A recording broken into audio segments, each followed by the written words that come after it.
C1 Lebeng Jumuk. Sebelum mengawali kegiatan kita pada siang hari ini mengenai penyebaran pemahaman dan penerapan pengalaman tentang budaya positif yang merupakan tugas kami di modul 1.4 ini, kita awali kegiatan kita dengan bacaan basmalah bersama-sama. Bismillahirrahmanirrahim. Semoga dengan bacaan basmalah tersebut kita semuanya nanti dapat ilmu yang bermanfaat dari apa yang akan kami sampaikan. Bapak Ibu semuanya, terima kasih atas partisipasi Bapak Ibu semuanya yang meluangkan waktunya untuk mengikuti kegiatan diseminasi kami mengenai budaya positif. Bapak Ibu semuanya pasti sering mendengar istilah atau kata-kata budaya positif. Betul atau tidak Bapak Ibu? Menurut Bapak Ibu, budaya positif itu budaya yang seperti apa? Betul sekali Pak Ristiono, budaya yang baik. Ada lagi Bapak Ibu, budaya positif, budaya yang seperti apa? Ya, budaya positif seperti yang disampaikan Bapak Ristiono tadi, bahwasanya budaya positif adalah budaya yang baik. Budaya yang baik itu siapa?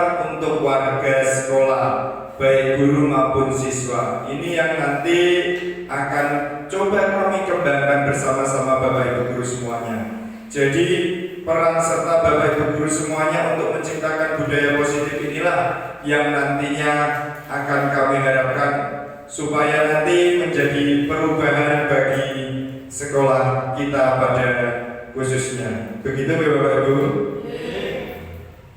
Selanjutnya, inti dari budaya positif yang akan kami bahas pada pertemuan kali ini ada 6 poin mengenai budaya positif.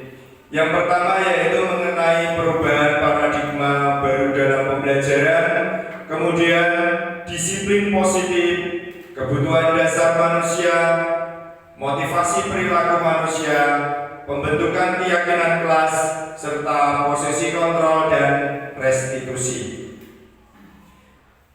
Yang pertama yang akan kami bahas mengenai pembelajaran dengan paradigma baru. Mungkin Bapak Ibu guru sudah tidak asing lagi dengan istilah pembelajaran yang berpusat pada guru dan pembelajaran yang berpusat pada siswa. Betul tidak Bapak Ibu guru? Menurut Bapak Ibu guru, saat ini Bapak Ibu guru sudah menerapkan pembelajaran yang seperti apa? Apakah yang sudah berpusat pada siswa ataukah yang masih berpusat pada guru? Berpusat pada siswa. Luar biasa Pak Haji. Menurut Pak Haji, pembelajaran yang berpusat pada siswa itu pembelajaran yang seperti apa Pak Haji? Yang siswanya itu disuruh untuk aktif.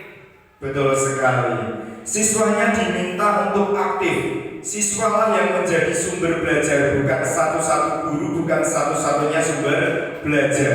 Berarti kalau gurunya masih banyak ceramah itu namanya teacher center atau pembelajaran yang masih berpusat pada guru. Itu yang akan sedikit kita rubah paradigma model pembelajaran yang masih berpusat pada guru.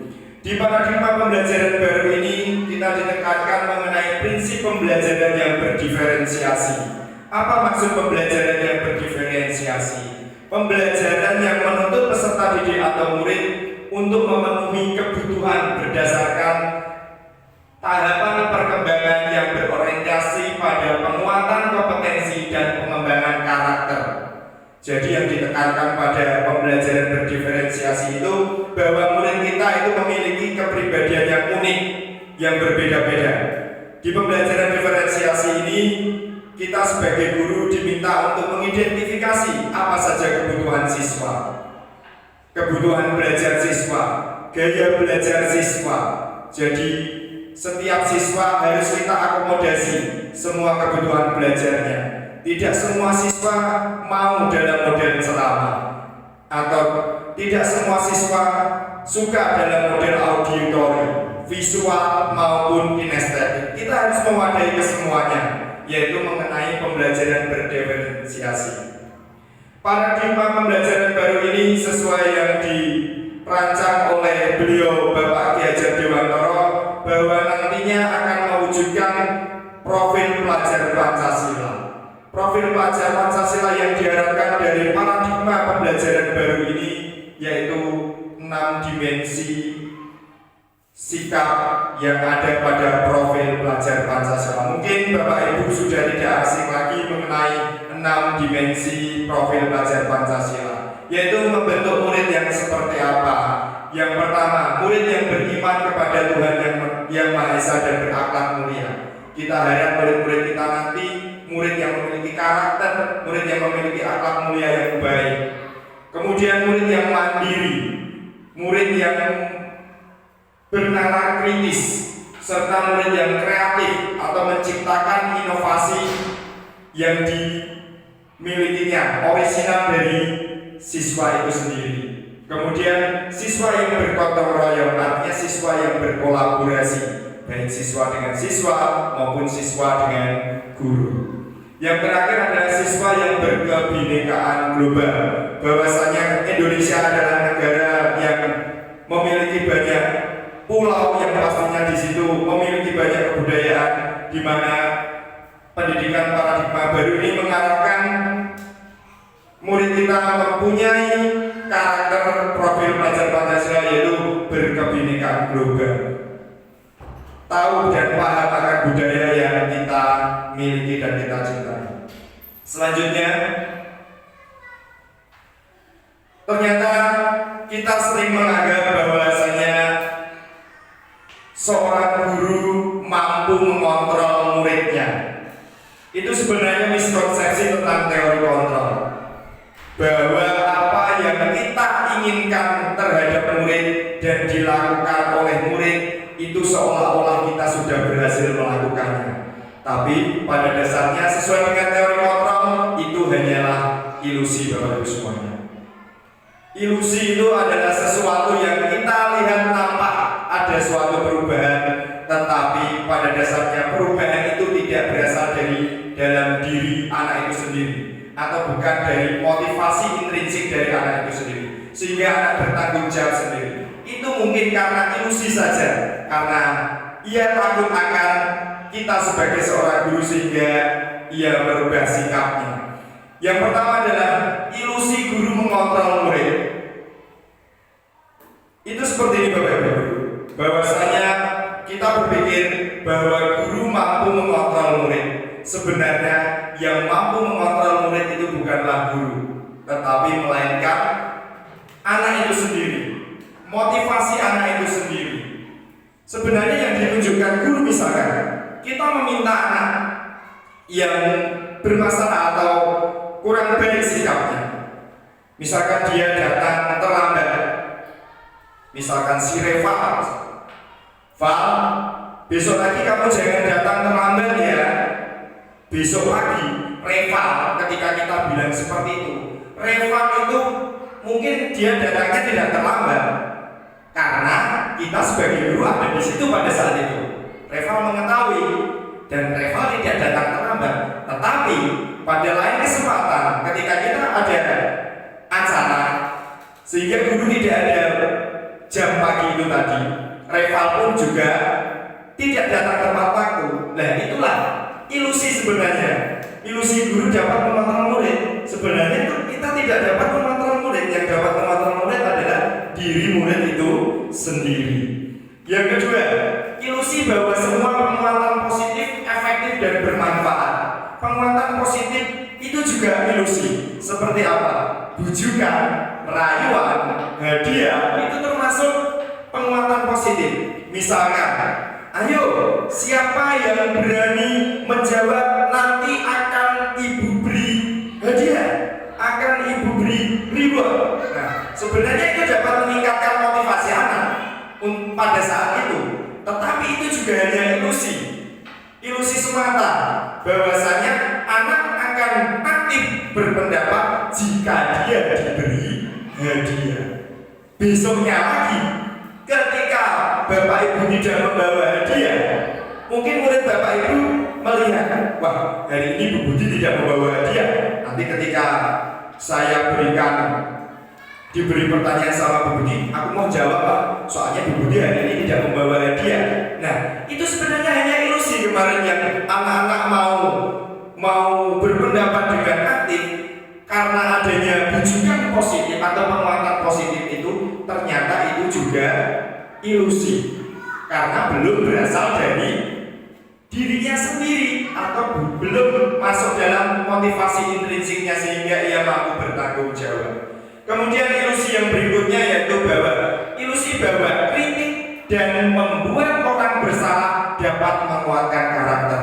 Ini sebenarnya sering dilakukan oleh Bapak Ibu semuanya, terutama saya.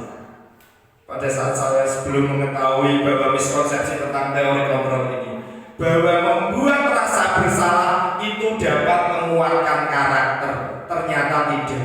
Kita selalu mengejudge murid kita, mendoktrin murid kita. Kowe itu loh, kamu itu loh, selalu berbuat seperti itu. Dikon gara pragelem gara, dia merasa bersalah. Justru pada saat itu dia merasa bahwa dirinya itu akan gagal, dan itu akan menjadi karakter bagi murid di kemudian hari di masa depannya. Dia tidak pernah menganggap dirinya itu berhasil. Karena apa?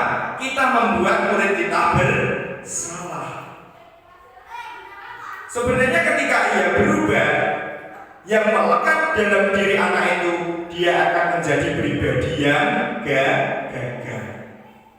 Karena sudah mendapat label atau cap atau statement dari Bapak Ibu guru tadi, bahwasanya kamu adalah murid yang bodoh, kamu adalah murid yang kurang. Nah, itulah membuat rasa bersalah. Ketika ia berubah pun, itu juga hanya ilusi. Ilusi yang terakhir yaitu bahwa orang dewasa memiliki hak untuk memaksa.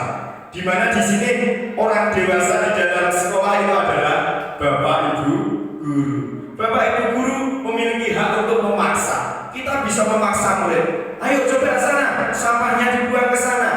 Nah, tapi dia juga melaksanakan, dia membuang sampah betul pada tempatnya. Tapi ketika tidak ada Bapak Ibu guru, dia akan sama saja, dia akan membuang sampah seenaknya saja. Nah, itu juga ilusi sebenarnya. Selanjutnya, maka dari itu kita harus mengubah.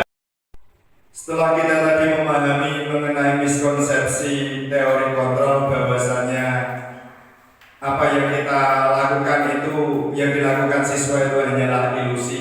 Kita harus mengubah paradigma stimulus respon ke teori kontrol atau pilihan. Kita harus mengubah stimulus respon yang dulu kita berpikir. Kita mencoba mengubah orang agar berpandangan sama dengan kita. Kita meminta murid kita itu sama seperti kita. Stimulus respon itu kita mengharapkan murid-murid kita itu sama seperti kita. Kamu harus disiplin, harus seperti Bapak Ibu guru. Ternyata teori kontrol bukan seperti itu. Kita harus berusaha memahami pandangan orang lain tentang dunianya.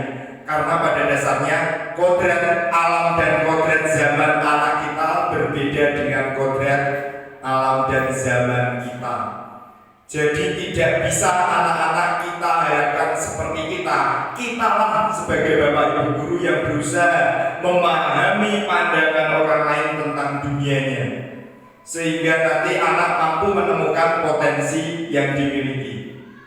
Stimulus respon yang harus dirubah yang kedua yaitu perilaku buruk dilihat sebagai suatu kesalahan. Seringkali kita melihat anak-anak kita yang berbuat kesalahan, berbuat ketidakbenaran dalam perilaku menjadi sebuah kesalahan. Kayak bocah kayak kesal kok, anak itu nggak mau belajar, disuruh ini tidak mau, disuruh ini tidak mau. Kita hanya mengejar kekurangan anak itu menjadi kesalahan. Sebenarnya setiap perilaku itu memiliki tujuan, teori kontrolnya. Mungkin anak berbuat seperti itu ada tujuannya. Tujuannya apa? Ada kebutuhan dasar anak yang tidak terpenuhi. Mungkin ada kebutuhan dasar kasih sayangnya yang tidak terpenuhi sehingga anak berbuat seperti itu. Itu yang harus kita ubah. Stimulus respon yang berikutnya yaitu orang lain bisa mengontrol saya. Itu pandangan stimulus respon. Kita harus berubah ke teori kontrol atau pilihan bahwa hanya diri kita atau Anda yang dapat merubah atau mengontrol diri Anda sendiri. Jadi tidak ada yang bisa mengontrol diri orang lain kecuali diri sendiri. Berikutnya, stimulus respon saya bisa mengontrol orang lain. Pada dasarnya, teori kontrol itu Anda tidak bisa mengontrol orang lain. Baik Bapak Ibu guru sebenarnya tidak bisa mengontrol siswa kita. Yang dapat mengontrol perilaku siswa kita yaitu diri siswa sendiri. Tugas kita hanya mengarahkan supaya siswa mencapai tanggung jawabnya, supaya ia bisa menemukan bentuk tanggung jawab sehingga ia mampu mengontrol dirinya. Stimulus respon yang berikutnya, pemaksaan ada pada saat bujukan gagal. Kita memaksa murid kita, kamu harus seperti ini, kamu harus bisa perkalian seperti ini. Nek kamu tidak bisa seperti ini, berarti kamu adalah siswa yang bodoh, siswa yang gak paham. Nah itu bahwa ia dipaksa untuk menjadi berhasil, dan pada dasarnya itu malah akan membuat anak itu apa? Merasa gagal, menjadi pribadi yang gagal. Maka teori kontrol atau pilihan yang harus kita lakukan yaitu kita harus berkolaborasi, bekerja sama untuk mencapai yang namanya konsensus. Apa itu konsensus? Konsensus itu adalah kesepakatan.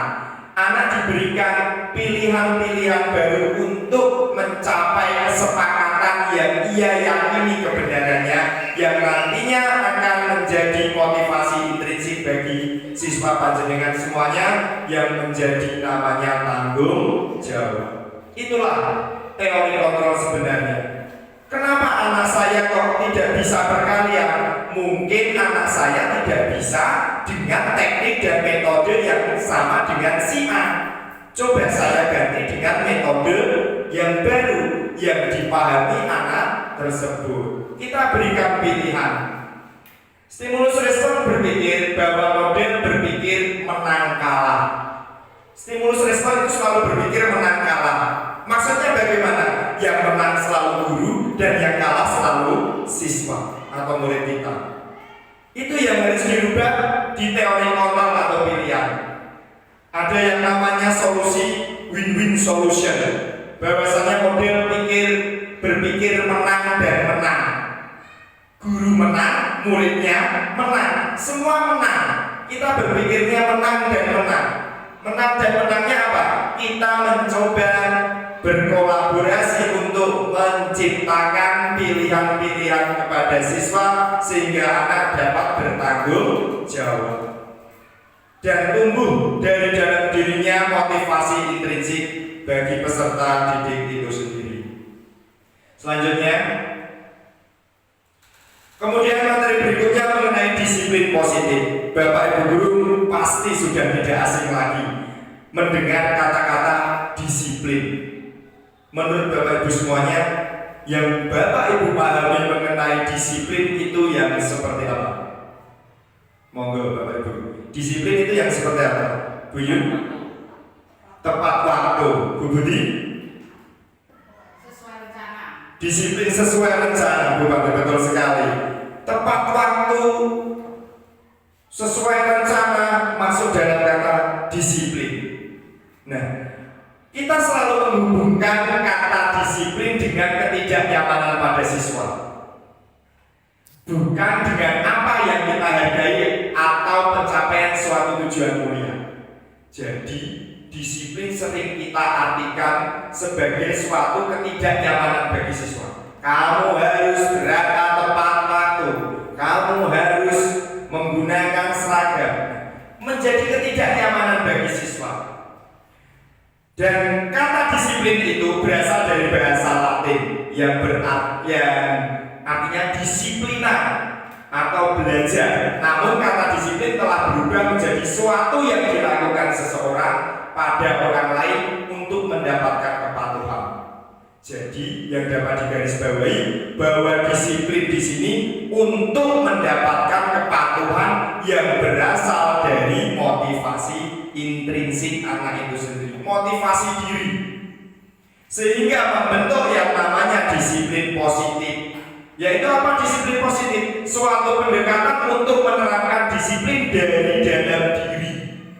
Kembali lagi, bahwa disiplin positif itu ada dalam diri siswa masing-masing, ada dalam diri bapak ibu masing-masing.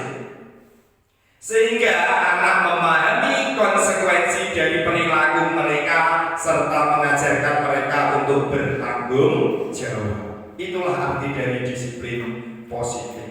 Yang nantinya disiplin positif ini kita akan coba terapkan di sekolah kita semuanya sehingga menjadi budaya atau habit atau kebiasaan yang baik. Setuju Bapak Ibu? Selanjutnya, dari nilai-nilai disiplin positif tadi masuk ke nilai-nilai kebajikan universal. Apa nilai-nilai kebajikan universal itu?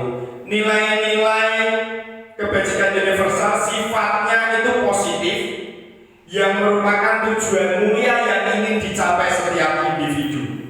Bahwasanya Ki Hajar Dewantara menuliskan beberapa nilai-nilai kebajikan universal itu menjadi dalam satu rangkuman, yaitu profil pelajar Pancasila yang ada pada 6 dimensi tadi.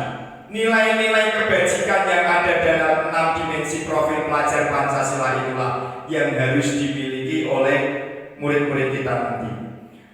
Murid yang beriman, bertakwa kepada Tuhan Yang Maha Esa dan berakhlak mulia, murid yang mandiri, murid yang bernalar kritis, berkebinekaan global, bergotong royong, dan murid yang kreatif. Itulah nilai-nilai kebajikan universal yang nanti akan kita coba wujudkan bersama di SD Negeri 1 Lebak Jumung. Setuju Bapak Ibu?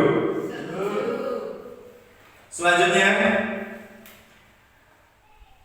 apapun bentuk kesalahan anak itu pasti mempunyai suatu tujuan. Bukan semata-mata anak itu bersalah, tapi setiap perbuatan salah anak pasti ada tujuannya. Tujuannya apa? Karena anak mungkin tidak mendapatkan yang namanya kebutuhan dasarnya. Apa itu kebutuhan dasar manusia? Segala sesuatu yang kita lakukan untuk mendapat apa yang kita inginkan. Mungkin anak-anak kita berbuat salah, ada salah satu yang tidak didapat dari itu kebutuhan dasarnya.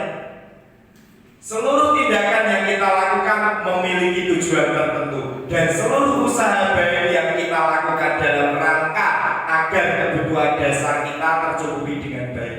Begitu Bapak Ibu. Jadi kebutuhan dasar manusia itu dapat mempengaruhi pola pikir seseorang, apa yang dilakukan. Terkadang murid kita mungkin di kelas banyak tingkah, usil, suka ngusilin temannya, membuli temannya. Karena apa? Mungkin ada kebutuhan dasarnya yang tidak terpenuhi. Dia tidak mendapat apa yang dia inginkan.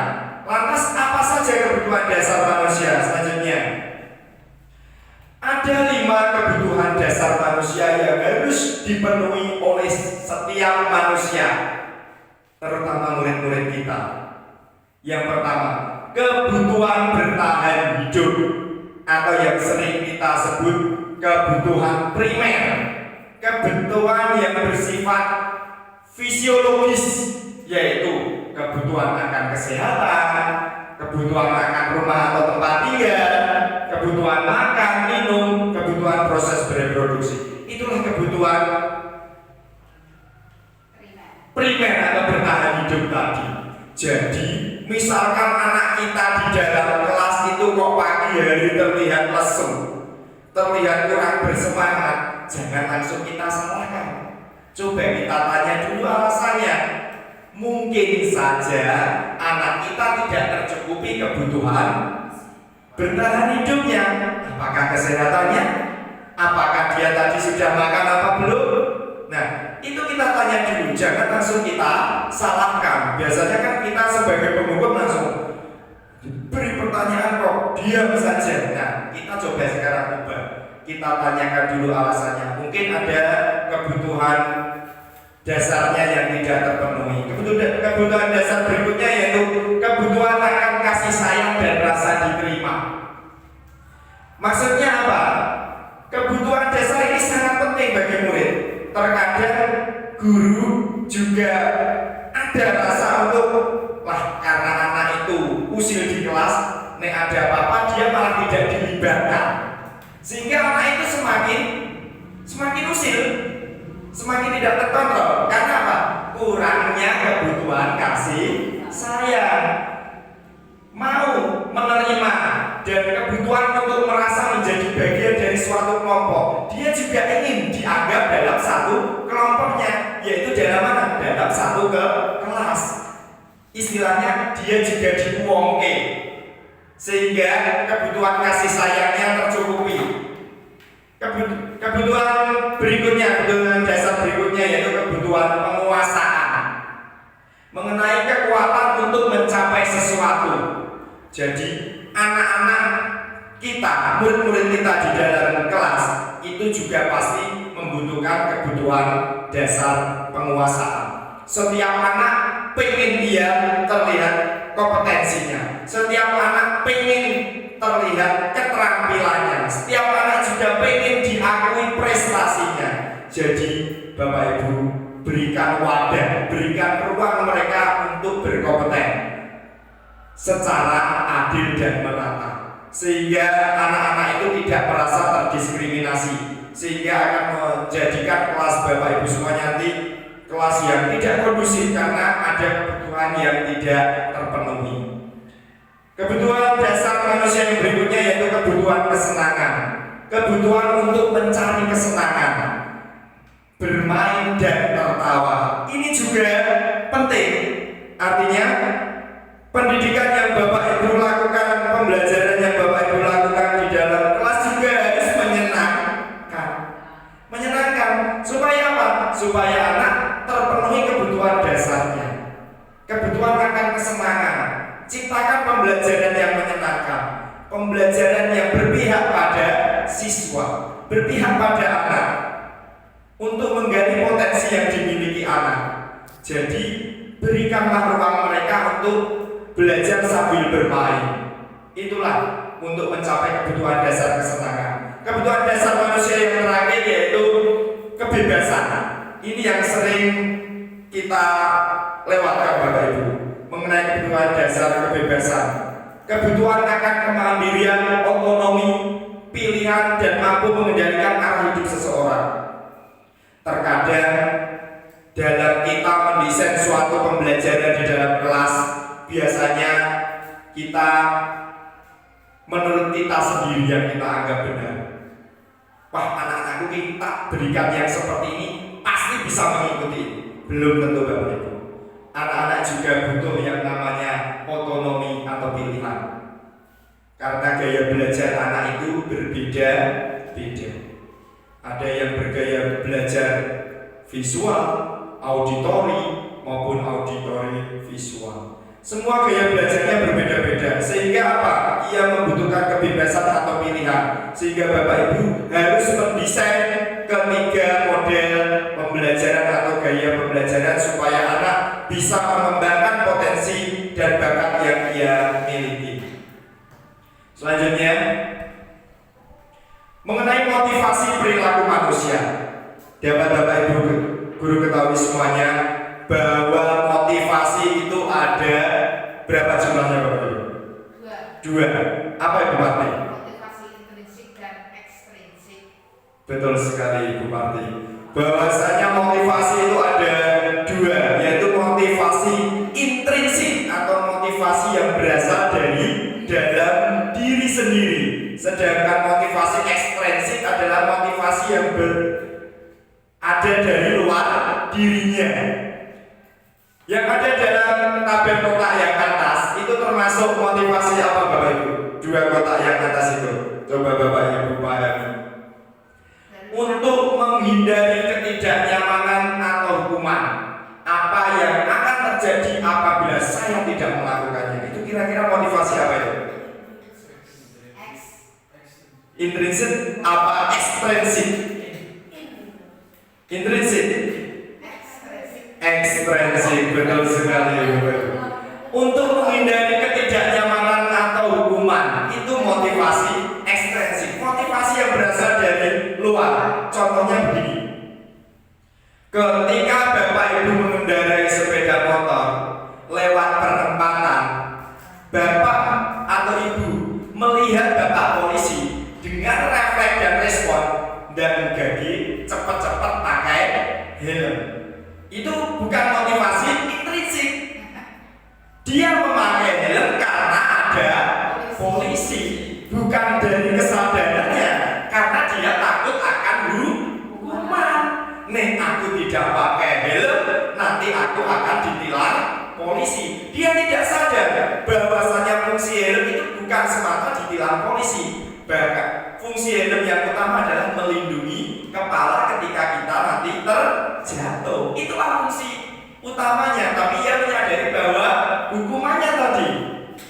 Kemudian motivasi ekstrinsik yang berikutnya, untuk mendapatkan imbalan dari orang lain. Itu juga motivasi ekstrinsik atau dari luar. Dia mau berubah karena dia mendapat iming-iming, mendapat imbalan, mendapat reward, mendapat hadiah dari Bapak Ibu semuanya. Ketika aku memberikan satu pulpen ini untuk yang dapat menjawab, pasti anak satu kelas itu ramai berebut ingin menjawab. Bagus, pada saat itu kita lihat itu menjadi suatu bentuk penyemangat untuk anak-anak. Tapi Bapak Ibu, menurut teori motivasi perilaku manusia ini, bahwasanya motivasi ekstrinsik itu tidak tertanam di dalam hati siswa atau anak didik kita. Dia mau berbuat karena ada imbalan. Besok lagi kalau Bapak Ibu nggak bawa hadiah, saya jamin murid-murid Bapak Ibu akan bilang seperti ini, alah, agar Bapak Ibu tidak membawa hadiah, jadi aku juga tidak mau menjawab. Itulah motivasi ekstrinsik, bukan berasal dari dalam diri anak itu sendiri. Nah, inilah motivasi intrinsik Bapak Ibu yang bawa untuk menghargai diri sendiri. Saya akan menjadi orang yang seperti apa bila saya melakukannya. Contohnya tadi, ketika ada Pak Polisi dan tidak ada Pak Polisi, memakai helm itu suatu kewajiban untuk menjaga keselamatan, bukan semata-mata aku takut ditilang. Itulah motivasi intrinsik, motivasi yang tumbuh dari dalam diri sendiri, sehingga seseorang atau anak kita dapat bertanggung jawab atas apa yang ia lakukan. Selanjutnya setelah mengetahui motivasi perilaku manusia mengenai motivasi intrinsik dan ekstrinsik, kita sering mendengar istilah hukuman, konsekuensi, dan restitusi. Bapak Ibu, inilah yang harus kita pahami dan sedikit demi sedikit kita ubah cara berpikir kita. Yang pertama yaitu hukuman. Hukuman itu seperti apa? Hukuman itu sifatnya tidak terencana atau tiba-tiba. Refleks, respon Bapak Ibu. Ketika, nah betul sekali Ibu, spontan. Ketika mungkin Bapak Ibu guru melihat murid Bapak Ibu guru berbicara kotor, mungkin refleks atau respon Bapak Ibu seketika itu mungkin silahkan lari mengelilingi lapangan 15 kali, silahkan push up, sampai-sampai Bapak Ibu guru tidak hanya verbal saja, tidak hanya ucapan saja, mungkin Bapak Ibu guru akan melakukan hukuman fisik sampai mungkin memukul mulutnya. Itu hukuman, sifatnya tiba-tiba. Hukuman itu ya seperti apa? Hukuman itu murid tidak tahu apa yang terjadi karena tidak dilibatkan. Apa ibu tadi membuat konsekuensi ketika berbicara kotor terus disuruh lari 15 kali? Kan tidak. Itu repot, itu spontan Bapak Ibu guru. Pada saat itu untuk mendisiplinkan siswa. Mungkin seperti itu alasan Bapak Ibu guru. Hukuman itu biasanya bersifat satu arah, dari Bapak guru ke Bapak Ibu guru ke muridnya langsung. Itu hukuman. Silakan lari, silakan sapu halaman itu sampai bersih, silakan pungut sampah itu hukuman. Sifatnya satu arah, dia tidak diberikan pilihan. Nah itu tadi, hukuman itu bisa bersifat fisik ataupun psikis. Selanjutnya, konsekuensi. Berbeda dengan hukuman, konsekuensi itu lebih terencana. Biasanya disepakati antara guru dan siswa. Jadi siswa itu diberikan pilihan, tapi konsekuensi ini biasanya dampaknya atau pilihannya atau sanksinya juga membuat siswa tidak nyaman, atau pasti hal-hal yang membuat siswa tidak nyaman. Itu konsekuensi. Sikap guru selalu mengontrol atau berbasis data. Oh, kamu itu sudah tak hitung 5 kali sudah tidak melaksanakan piket. Tak lihat kalau piket bisa enaknya sendiri. Nah, itu Bapak berdasarkan data, selalu mengontrol perilaku muridnya. Nah, inilah yang terakhir. Kenapa saya beri warna pink? Biar penuh kelembutan, biar penuh cinta, yaitu restitusi. Kita harus mengubah dari hukuman menuju ke restitusi. Itulah yang kita harapkan. Proses menciptakan kondisi bagi murid untuk memperbaiki kesalahannya sendiri. Kita tanyakan dulu, kenapa kamu berbuat seperti itu? Tanyakan alasannya. Itu yang sering kita lupa. Stabilkan identitasnya. Jangan anggap kesalahan itu adalah sesuatu yang membuat dia menjadi kegagalan. Tapi buatlah kesalahan anak itu menjadi suatu pembelajaran, supaya ia bisa menuju pribadi yang lebih bertanggung jawab. Restitusi juga proses kolaborasi anak agar mencari solusinya sendiri. Jadi nanti ketika ia berbuat salah, anak-anak diberikan pilihan. Misalkan murid Bapak Ibu yang sering telat, mengapa kamu telat? Karena saya sering begadang Pak. Dia mengemukakan alasannya. Begadang Pak, saya bermain HP sampai larut malam sehingga saya bangun tidur kesiangan sehingga saya berangkat sekolah telat. Nah, restitusi ini mengatakan, lalu supaya kamu tidak telat bagaimana? Disitulah anak akan muncul alasan-alasan yang ia ciptakan sendiri. Yang ia ciptakan sendiri yang akan menjadi keyakinan diri anak atau keyakinan diri siswa, sehingga siswa tumbuh motivasi intrinsiknya untuk lebih bertanggung jawab atas pilihan yang ia buat sendiri. Sudah tahu bedanya Bapak Ibu antara hukuman, konsekuensi, dan restitusi? Sudah ya? Kalau hukuman itu sifatnya tiba-tiba, kalau konsekuensi itu melibatkan murid dan siswa, sedangkan restitusi itu guru dan siswa berkolaborasi untuk menemukan solusinya sendiri, sehingga terbentuk motivasi intrinsiknya. Berikutnya, 5 posisi kontrol. Nah, ini Bapak Ibu guru, 5 posisi kontrol seorang guru. Ada penghukum, pembuat rasa bersalah, posisi kontrol sebagai teman, pemantau, atau manajer. Kira-kira sebelum saya jelaskan, Bapak Ibu guru itu di posisi kontrol yang mana kira-kira? Sebagai teman deh. Untuk Bu Suparti, posisi kontrol sebagai apa ya? Pemantau. Untuk Bu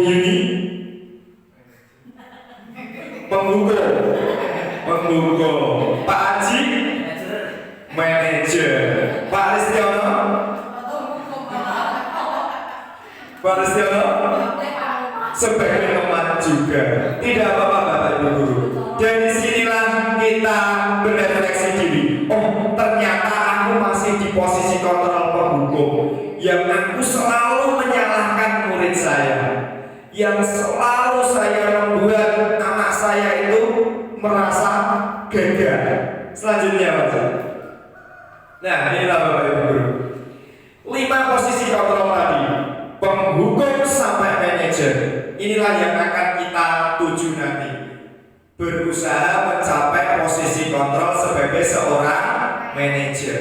Mungkin saat ini dan mungkin pribadi saya sendiri, mungkin saya masih ada dalam posisi kontrol penghukum dan kadang-kadang saya juga sebagai pemantau. Yang seperti apa tuh yang penghukum itu? Guru itu selalu menghardik atau menunjuk-nunjuk siswa dengan menyakiti. Kowe lo tidak seperti ini. Kowe ini meh jadi apa? Kamu meh jadi murid yang seperti apa? Nah, guru selalu berkata, kalau kamu tidak melakukannya, awas, rasakan kamu. Nah, itu penghukum. Nah, kamu pulang akan paling terlambat. Nah, paling akhir. Itulah posisi penghukum Bapak Ibu Guru. Terkadang masih seperti itu ya Bapak Ibu Guru ya. Iya, masih seperti itu. Nah, itu ternyata masih dalam identitas gagal. Posisi penghukum itu masih dalam identitas gagal. Nah kalau itu Pak, Gimana? misalnya di dalam kelas jam terakhir kita mau pulang ya. Iya. Nah, seperti kita kembali ke ilusi lagi. Iya. Anak-anak diberi pertanyaan, Iya. mau pulang nggak bisa menjawab, pulang duluan. Itu termasuk penghukum atau ilusi atau apa? Itu termasuk kesepakatan yang sudah dia buat Kadang-kadang itu antar siswa. ya salah, ada murid yang pasrah gitu. Iya. Aku gak jawab, paling punya dibalik ibu. Nah, betul sekali. Itu ada pertanyaan yang baik dari Ibu Yuni. Terkadang ada anak yang bersifat pasrah. Malah nanti aku kalau tidak bisa menjawab pertanyaan juga dipulangkan sendiri. Itu yang harus ibu bertindak sebagai manajer tadi, harus konsekuen. Harus konsekuen. Ya kalau anak itu minimal dia tidak bisa menjawab, ya biarkan dulu.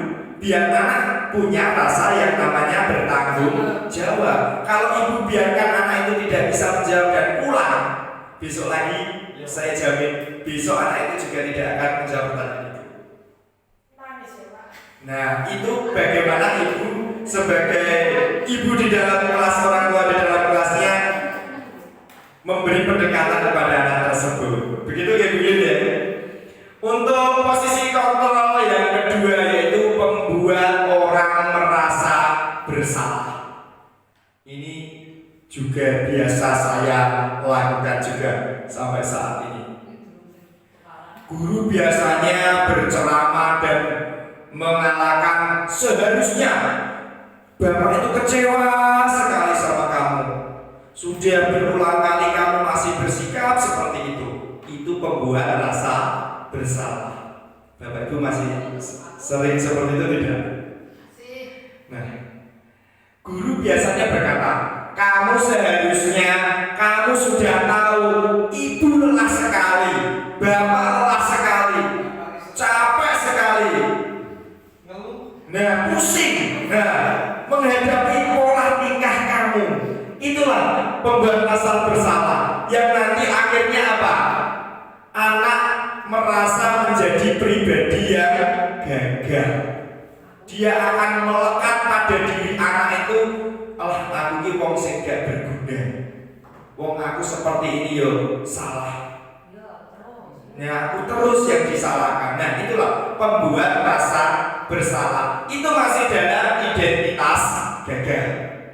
Identitas yang berhasil dan sukses. Tadi Bu Budi, Pak Ristiono sudah menjawab. Saya ada di posisi teman dan pemantau, termasuk Bu Parti tadi.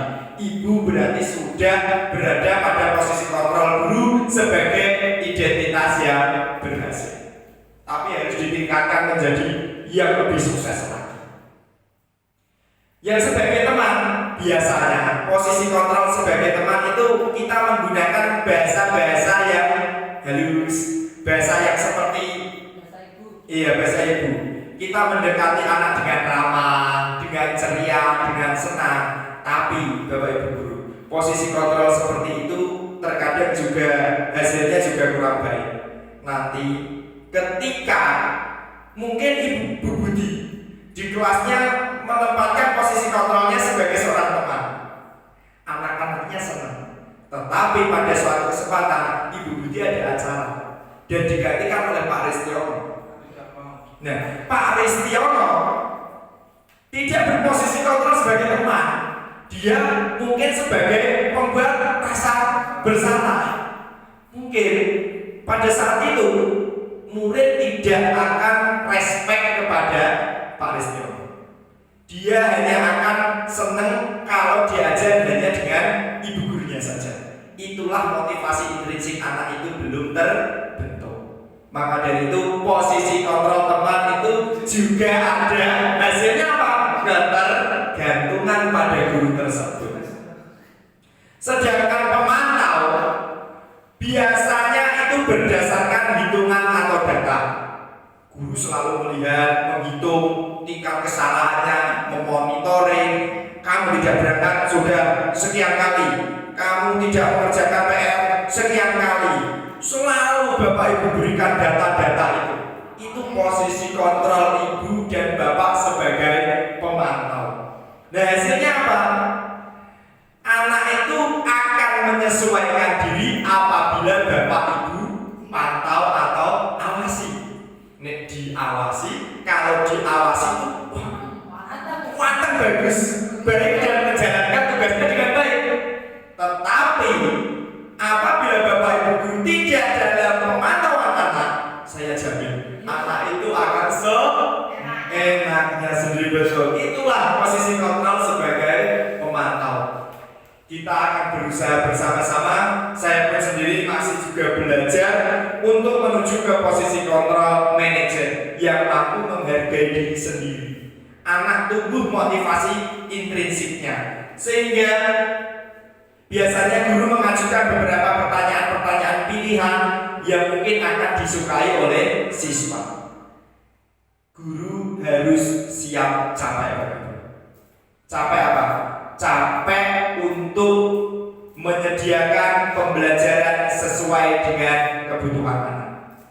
Tidak bisa Bapak Ibu selalu ceramah, tidak bisa Bapak Ibu selalu belajar di luar ruangan. Mungkin Bapak Ibu guru harus mewadai, oh anakku ini ada yang suka ceramah, ada yang suka harus dengan praktek. Itu kinestetik gaya belajarnya, harus dengan melihat gambar dan mendengar suara. Itu gaya belajarnya. Maka dari itu kita harus siap capek. Capek untuk apa? Memberikan pembelajaran sesuai dengan potensi anak kita. Biasanya yang diajukan, kata-kata yang muncul dari posisi kontrol itu, apa yang kita yakini, apa yang bisa kau kerjakan untuk memperbaiki masalah ini. Anak-anak itu nanti akan memunculkan alasan-alasan yang berasal dari diri anak. Yang itulah alasan yang dikemukakan anak itulah yang akan nantinya kita jadikan menjadi keyakinan kelas yang akan kita bahas nanti. Hasilnya apa? Di posisi kontrol manager akan menguatkan pribadi siapa? Pribadi murid kita. Akan tumbuh motivasi secara internal. Dia akan menjadi siswa yang lebih bertanggung jawab. Meski tidak dipantau, meski tidak diberi hukuman, anak itu akan tetap menjadi pribadi yang bertanggung jawab. Selanjutnya, seperti yang sudah kita bahas bersama-sama Bapak Ibu guru tadi, posisi manajer tidak lepas tentang motivasi intrinsik, motivasi yang tumbuh dari dalam diri kita sendiri. Jadi nanti kita semuanya untuk mencapai posisi manajer itu kita harus membuat yang namanya keyakinan kelas. Siapkah Bapak Ibu membuat keyakinan kelas? Terima kasih. Nanti kita bahas bersama-sama. Pak, mengapa keyakinan kelas kok tidak peraturan saja? Mungkin yang masih ada di benak Bapak Ibu guru semuanya adanya tata tertib. Lantas apa Pak Desri bedanya antara peraturan atau tata tertib itu dengan keyakinan kelas? Peraturan kelas atau tata tertib kelas itu biasanya disusun dengan, mohon maaf, dengan bahasa-bahasa yang kurang positif. Contohnya, dilarang membuang sampah di kelas, dilarang mencoret-coret tembok. Itu dengan bahasa-bahasa yang kurang positif. Dilarang, tidak boleh, jangan, itu kita ubah Bapak Ibu menjadi bahasa yang lebih positif. Lewat apa? Lewat keyakinan kelas. Mengapa kita memiliki peraturan harus menggunakan helm bila mengendarai kendaraan roda 2? Itu tadi yang saya sampaikan. Kalau dia hanya takut akan peraturannya, berarti dia menggunakan helm kalau ada polisi. Itu karena peraturan, bukan karena keyakinan. Kalau karena keyakinan, dia mengenakan helm karena dia menyadari bahwa helm itu berfungsi untuk melindungi diri atau melindungi kepala ketika kecelakaan. Nah, untuk mendukung motivasi intrinsik, kembali lagi ke nilai-nilai atau keyakinan-keyakinan yang lebih menggerakkan seseorang dibanding mengikuti serangkaian peraturan-peraturan. Jadi dalam keyakinan kelas ini nanti Bapak Ibu guru cara menyusunnya libatkan murid Bapak Ibu semuanya. Misalkan murid Ibu ada 15 di dalam kelas, libatkan semuanya. Berikan kalimat pematik. Anak-anakku semuanya, kelas yang seperti apa yang kamu inginkan yang seperti apa? Sediakan ruang atau media untuk anak menuliskan kelas yang ia inginkan. Mungkin bisa Bapak Ibu sediakan kertas post-it yang berwarna-warni biar dia menuliskan. Aku pengen kelas yang bersih, yang rapi, yang nyaman, yang tidak saling ejek.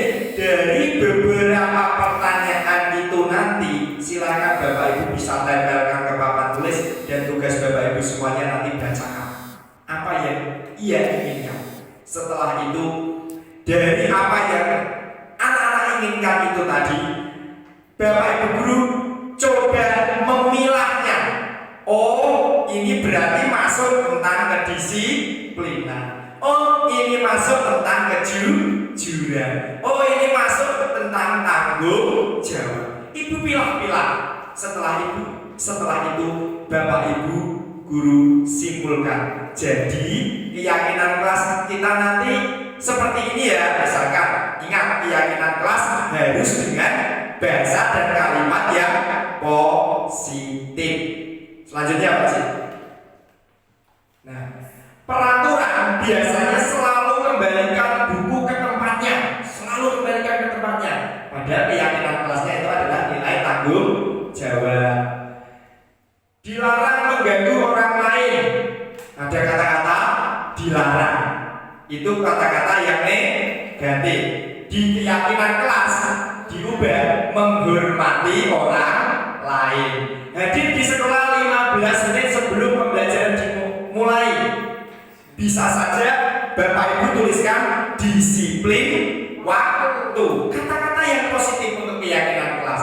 Dilarang melakukan kekerasan. Bisa Bapak Ibu tulis menghormati orang lain. Kata-kata dalam keyakinan kelas itu haruslah yang positif. Selanjutnya Pak Cik. Berikutnya yaitu materi yang terakhir Bapak Ibu mengenai segitiga restitusi. Dalam posisi kontrol guru sebagai seorang manajer, kita harus menerapkan yang namanya segitiga restitusi untuk menghadapi anak didik kita yang sedang bertindak kesalahan. Selanjutnya, apa itu segitiga restitusi? adalah tahapan atau tindakan yang dilakukan untuk guru membawa murid menaati kesepakatan atau keyakinan kelas yang telah ditetapkan. Setelah Bapak Ibu tadi membuat kesepakatan kelas atau keyakinan kelas, inilah nanti arahnya. Bapak Ibu guru ke segitiga restitusi. Ketika anak itu berbuat salah, inilah solusinya. Ke sini, ke segitiga restitusi. Membawa murid menaati apa yang sudah menjadi kesepakatan atau keyakinan kelas, serta merasakan kenyamanan ketika sudah berperilaku jujur. Selanjutnya, dalam segitiga restitusi itu ada 3 langkah Bapak Ibu guru. Yang pertama adalah langkah menstabilkan identitas. Langkah yang kedua adalah memvalidasi tindakan yang salah, dan langkah yang ketiga adalah menanyakan tentang keyakinan kelas yang sudah dibuat. Selanjutnya, nah ini Bapak Ibu guru. Pertama, ketika murid kita melakukan suatu kesalahan atau bertindak tidak sesuai dengan yang seharusnya, langkah pertama yang Bapak Ibu lakukan yaitu menstabilkan identitas. Jadi jangan langsung Bapak Ibu menghadik dan menyalahkannya. Stabilkanlah identitasnya. Bilang yang baik, selamat pagi Mas. Misalkan tadi murid saya Reva yang sering terlambat. Selamat pagi Mas Reva. Tahu tidak kenapa hari ini Pak Destri panggil? Pasti jam-jam tahu Pak. Kenapa? Karena saya telat Pak. Menstabilkan identitas. Ibu bapak berposisi seperti ini. Dengan kata-kata yang seperti ini biasanya. Tidak apa-apa Mas Reva. Berbuat salah itu adalah hal yang manusiawi. Begitu juga Pak Guru dan Bu Guru juga pernah berbuat kesalahan. Tapi kita dari kesalahan itu kita belajar untuk memperbaiki kesalahan dan memperbaiki diri kita. Setuju Mas Reva? Itulah kata-kata untuk menstabilkan identitas. Jangan langsung kamu, jangan. Nah, berulang kali kok kamu terus. Nah, itulah menstabilkan identitas. Setiap orang pasti pernah melakukan kesalahan. Berikutnya, kamu bukan satu-satunya yang pernah melakukan ini tadi seperti yang saya contohkan. Setelah identitas anak sudah stabil, langkah berikutnya yaitu memvalidasi kebutuhan atau validasi tindakan yang salah. Kita tanyakan alasannya. Kenapa Mas Reva kok hari ini bisa terlambat sekolah? Dia bilang, karena saya sering main game sampai setengah 12 malam Pak. Nah, apakah memvalidasi tindakan atau kebutuhan? Tanyakan ke keyakinan. Apakah hal tersebut sudah benar Mas Reva? Tidak Pak. Ya yang seharusnya bagaimana? Dia akan mengemukakan alasannya. Dan itu kita kembalikan ke keyakinannya. Di tahap restitusi yang terakhir yaitu menanyakan keyakinan. Mas Reva, kira-kira yang kamu lakukan itu tadi sudah sesuai keyakinan kelas kita yang kita sepakati belum? Belum Pak. Keyakinan kelas apa yang sudah kamu langgar dalam hal tersebut? Disiplin waktu Pak. Keyakinan kelas tadi kan kita anak-anak muncul berangkat tepat waktu. Kita buat keyakinan kelas disiplin waktu. Mungkin dia akan menjawab, keyakinan kelas apa yang kamu langgar? Disiplin waktu Pak. Lantas apa yang akan kamu perbaiki dari keyakinan kelas yang sudah kamu langgar tersebut? Mungkin kata-katanya seperti itu. Dia akan mengemukakan beberapa alasannya. Itulah alasan tersebut yang menjadi motivasi intrinsik, yang menjadi motivasi dalam diri anak itu untuk lebih bertanggung jawab. Kamu ingin menjadi orang yang seperti apa? Ditanyakan dengan baik, sehingga besok lagi ketika ia kembali ke kelompoknya, ia akan menjadi manusia yang berhasil, bukan menjadi pribadi yang gagal. Nah, itulah fungsi dari segitiga restitusi. Jadi dari apa yang kita pahami hari ini Bapak Ibu? Apa yang Bapak Ibu dapat dari pemaparan materi mengenai budaya positif yang sudah saya paparkan tadi? Monggo Bu Suparti. Merupakan ilmu yang bermanfaat untuk saya Dalam hal apa Bu Suparti? dalam hal pembelajaran kepada siswa yang intinya untuk lebih memenuhi kebutuhan persiswa. Mungkin dari Ibu Yuni, dari beberapa materi yang saya sampaikan mengenai budaya positif tadi, apa yang menjadi refleksi bagi Ibu Yuni? Oh iya, ternyata aku masih di posisi ini ya. Oke, terima kasih Pak. Dari Pak Destri tadi saya bisa belajar Pak, ya, belajar apa yang sebelumnya saya seperti ini, mungkin untuk kedepannya saya akan lebih, ya mungkin yang tadi yang disebutkan katanya saya guru yang penghukum, nanti mungkin bisa Betul. itu Pak, karena saya memang bukan penghukum, tapi memang saya orangnya suka, ya katakanlah rotok kecapean. Ya, terima kasih. Terima kasih Bu Yuni. Bapak Ibu guru semuanya, begini, bahwa perubahan di sekolah kita ini tidak bisa kita lakukan sendiri. Kita harus bergotong royong, berkolaborasi bersama. Bahwa perubahan juga tidak bisa dilakukan dengan instan.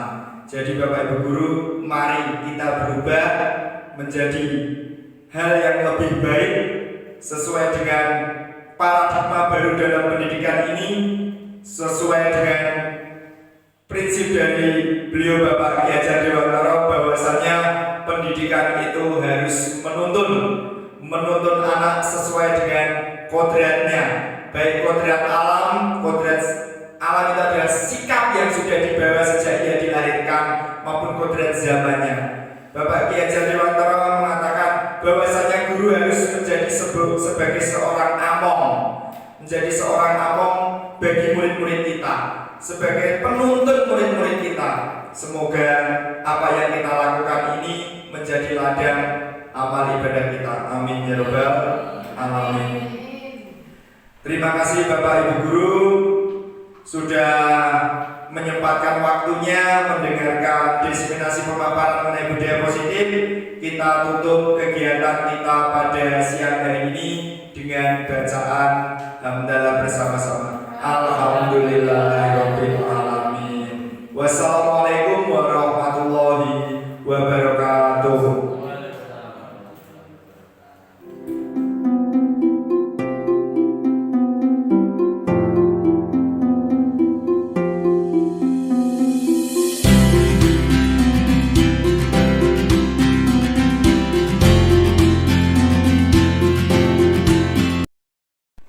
Bismillahirrahmanirrahim. Assalamualaikum warahmatullahi wabarakatuh. Waalaikumsalam warahmatullahi wabarakatuh. Apa kabar kalian pagi hari ini? Baik.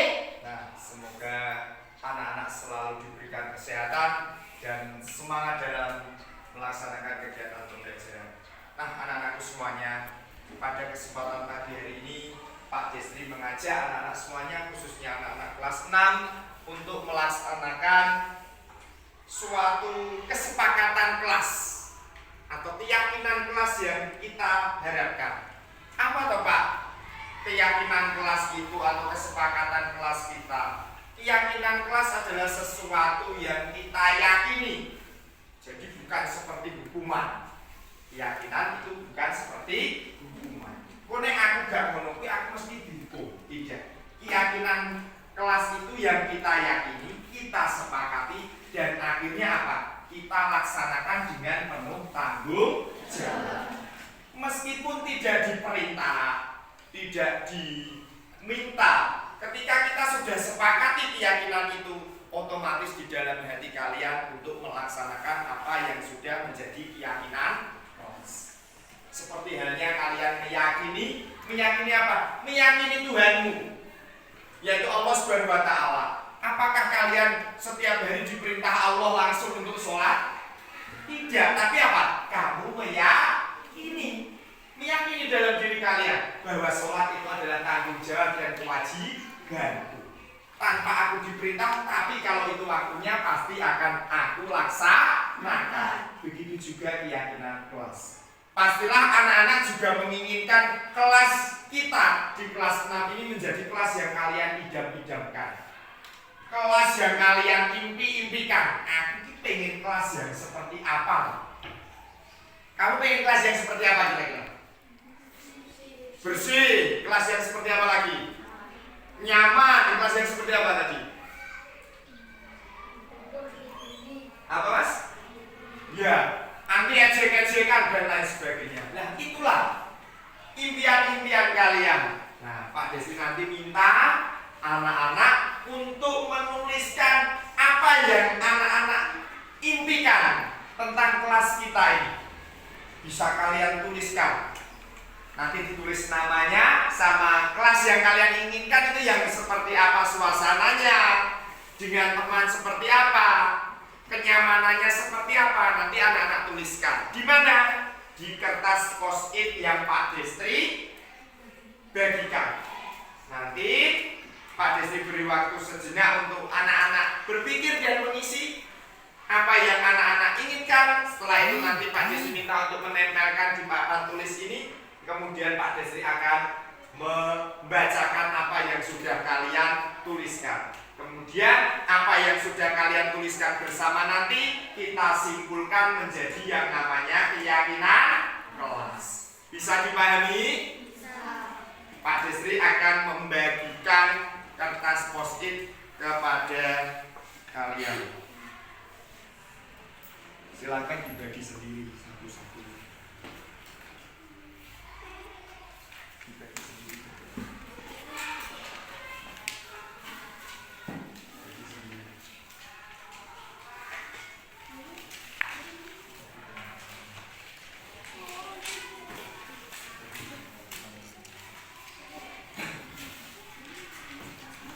Sudah menerima kertas post-it semuanya?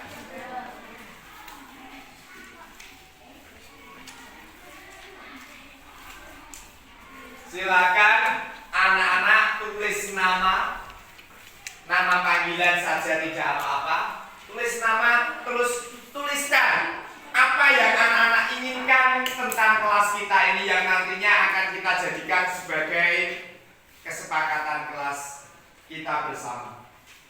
Silakan Pak Destri berikan waktu sekitar 5 menit untuk anak-anak menuliskan keyakinan kelasnya. Ya. Silakan, sisa tidak apa-apa biar di situ.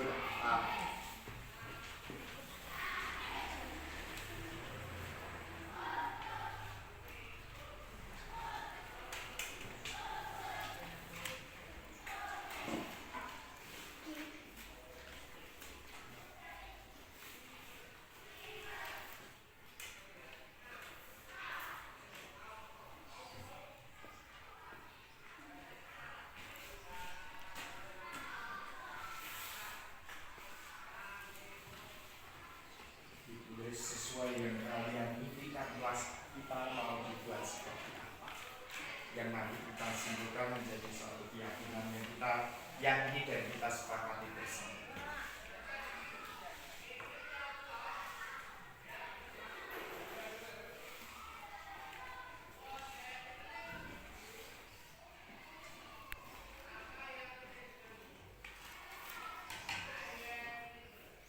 Sudah? Kalau yang sudah, silakan anak-anak tempelkan di papan tulis ini. Silakan Mas Wiji, silakan ditempelkan Mas. Yang sudah silakan ditempelkan. Silakan ditempelkan. Silakan boleh di sebelah sini juga boleh. Silakan ditempelkan. Ditempelkan. Silakan Mbak, ditempelkan. Garis surut yang penting ditempel, yang penting ditempelkan.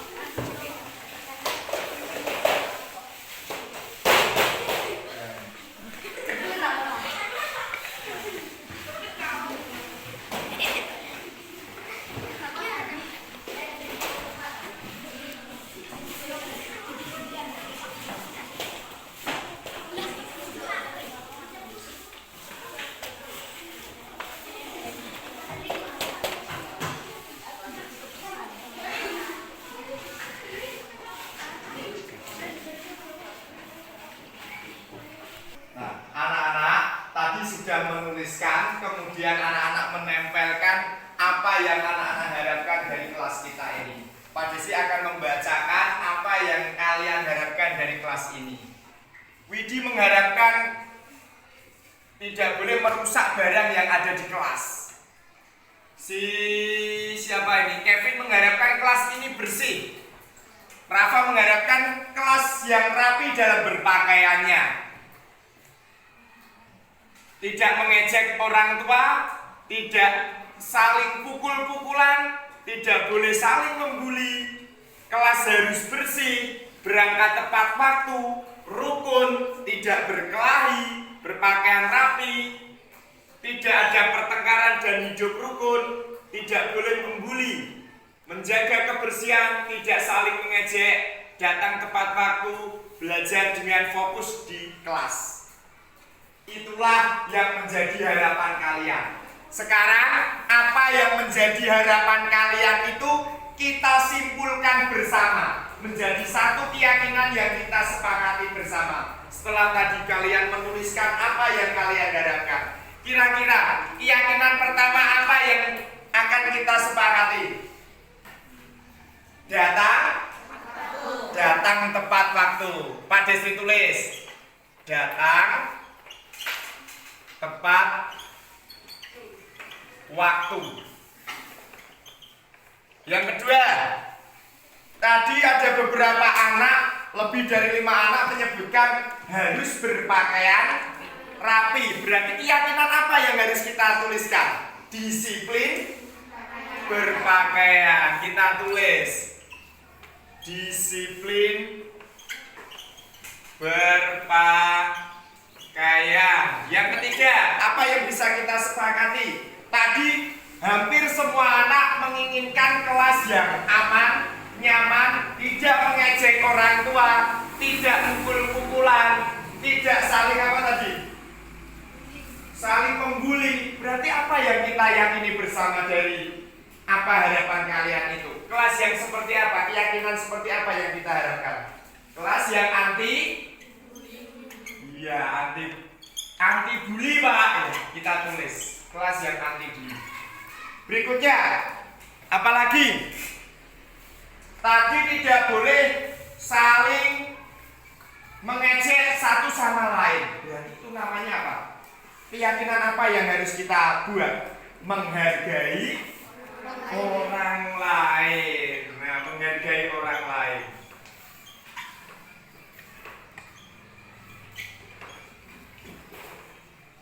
Dan tadi ada satu lagi yang menjadi harapan kalian, yaitu ketika dalam proses pembelajaran tidak boleh apa tadi?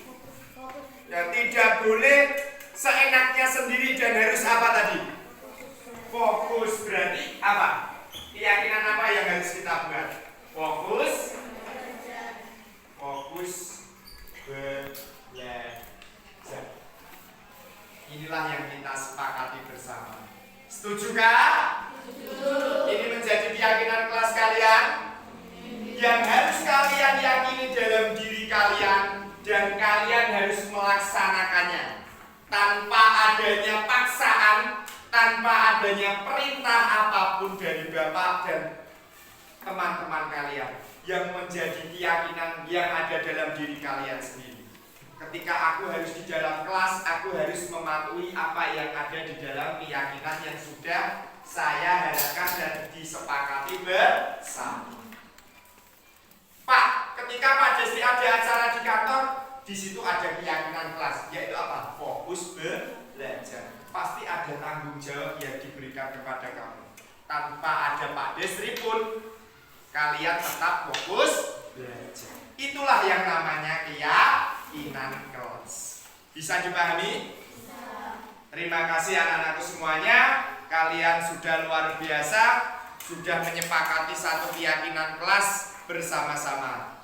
Pak Desti ucapkan terima kasih yang sebesar-besarnya. Pak Desti mohon maaf apabila ada kata-katanya tadi dalam menyampaikan